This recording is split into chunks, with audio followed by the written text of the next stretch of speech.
Around 45 AD, you are the wife of a senator in ancient Rome. Your husband is busy at the city council, your kids are learning with their teachers, and you're planning dinner. Suddenly, soldiers from the emperor's palace show up at your door. They're not here to arrest anyone or because you did something wrong. They're here because Empress Messalina wants you for a special job. What happens next will ruin your marriage, hurt your family's name, and turn you into a toy for the most powerful woman in the world, who thinks your pain is just another fun evening. This really happened, and it's a wild story. Messalina was married to Emperor Claudius for 7 years and helped run an empire of about 60 million people. History books say she was young, pretty, and gave Claudius a son, helping keep things calm after the crazy Emperor Caligula was killed. But there's a dark side they don't always talk about. Behind the fancy statues and big ceremonies, Messalina was running a secret, awful system that used people in terrible ways. Even Romans, who were okay with some pretty bad stuff like owning slaves, were shocked by what she did. It wasn't just her having secret boyfriends. It was a planned, cruel setup that hurt people on purpose. We know this from real Roman records, stories from people like Tacitus who lived back then, and things dug up from the emperor's palace. For almost 10 years, right in the middle of Rome, Messalina targeted the wives and daughters of important families, using their shame to control everyone. She kept lists, schedules, and even tracked money like it was a business. I got so hooked researching this because it's so shocking. If you like creepy true history, hit the subscribe button. Leave a comment saying where you're watching from, it helps a lot. Now, let's dive into what this dangerous woman did. Here's the deal. Messalina turned part of the emperor's palace, the most important place in Rome, into a place where women were forced to do things they didn't want to. But not just any women, she picked the wives of senators and daughters of big officials, the richest and most important people, and she made it sound like a big honor. Imagine you're a fancy Roman lady living your life when Messalina's people show up with a list of names. They weren't random, they had info on everyone, which families wanted favors, whose husbands needed better jobs, who looked or acted a certain way for specific customers. They wrote down details about women like they were things to sell, how they looked, who their family was, even how they might behave. It was super organized, like a store. They had people in charge of schedules, customer wishes, health checks, and money tracking. They treated these women like items on a shelf. If you got picked, they'd say it was a special job from the Empress to show your family loved Rome. Saying no was risky, it could hurt your husband's job or your kids' future. Once you were in the palace, they took away your name, your family, your pride. You were just a tool for the empire. The customers were people like politicians wanting favors, rich traders, or visitors from other countries, who paid a lot because they got to be with a senator's wife or an official's daughter. It must have been so hard for those women to go through that. But it gets worse. Messalina didn't just force people, she made it a show. She set up contests where these fancy women had to compete against professionals to see who could do more in a day. One time, she herself went up against a famous worker named Scylla to see who could be with more men in 24 hours. A writer from that time, Pliny the Elder, said Messalina won after 25 rounds, with people watching like it was a sports game. They even built special areas in the palace for rich Romans to watch, like it was a big event, but instead of gladiators, it was women being embarrassed.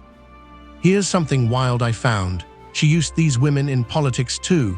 When kings or leaders visited Rome, they'd get to be with important Roman women as a gift. But it was also a trick. She kept records of everything to use against them later, like blackmail. If you did something with a senator's wife, she could control you. This wasn't just in Rome.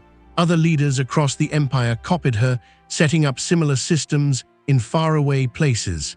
It became a normal part of how the empire worked. Worst part wasn't just what happened to their bodies, it was how Messalina destroyed who these women were. One day, you're respected mom, the next, you're forced to do things in the palace. Your marriage falls apart because Roman rules made it shameful for husbands to stay with wives who'd been through this, even if they had no choice. Some women couldn't handle it and ended their lives. Others hid away forever. Their kids suffered too. The shame stuck to them, ruining their chances for good marriages or jobs. Messalina didn't just hurt people, she wrecked whole families for years to come. How did she get away with this? The Force stuff was just the start. She built a secret system of blackmail, murder, and mind control that made the palace stuff look small. If someone said no, they didn't just get ignored, they got taken out. Take her stepdad, Appius Silanus. He was a governor, married to her mom, doing fine. Then Messalina wanted him for herself. When he said no, because, she's his stepdaughter, she set him up. She told Claudius she had a dream that Silanus would kill him. Then her friend Narcissus said he had the same dream. Claudius believed in dreams big time, so when Silanus showed up for a normal meeting, Claudius thought it was a sign and had him killed right away. She used the emperor's beliefs to get rid of people. Killing people also made her rich. When someone was called a traitor, their stuff was taken away. Guess who got it? Messalina. She once wanted a guy's beautiful gardens, so she got him accused of treason in a fake trial right in the emperor's bedroom while she watched. He almost got off, but she made sure he didn't, and she got his land. Her whole setup made money, the forced work, the taken properties, the blackmail deals. She turned the Roman government into a secret crime business, and Claudius didn't notice for 7 years. How could he miss something so huge happening right under his nose? What really gets me is how she made all this seem normal, even cool. She used fancy words. Women weren't forced, they were serving the empire. Families weren't threatened, they were showing loyalty. Kids grew up thinking this was just how things worked. Girls learned their bodies could be used by the empire. Boys knew their future wives might have to do the same. And it worked. Families tried hard to go along with her to get rewards like jobs or power. Saying no meant losing everything. This spread beyond Rome. Leaders in other parts of the empire started doing the same thing because they saw it worked so well. Buildings were even changed to make room for these activities. It became part of how the empire ran.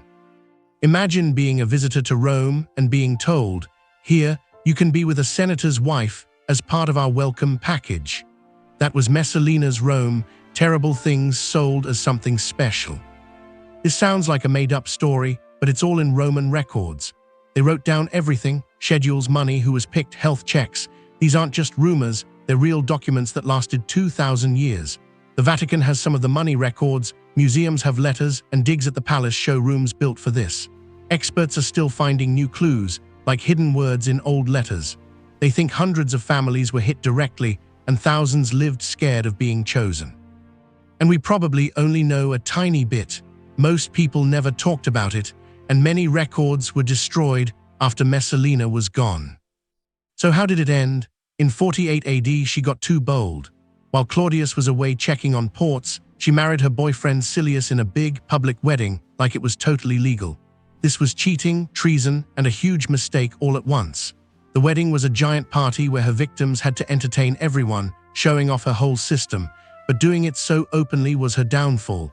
When Claudius heard, even he couldn't ignore it anymore. Her helpers knew she was in trouble. They sent soldiers to kill her in a garden she'd stolen years before.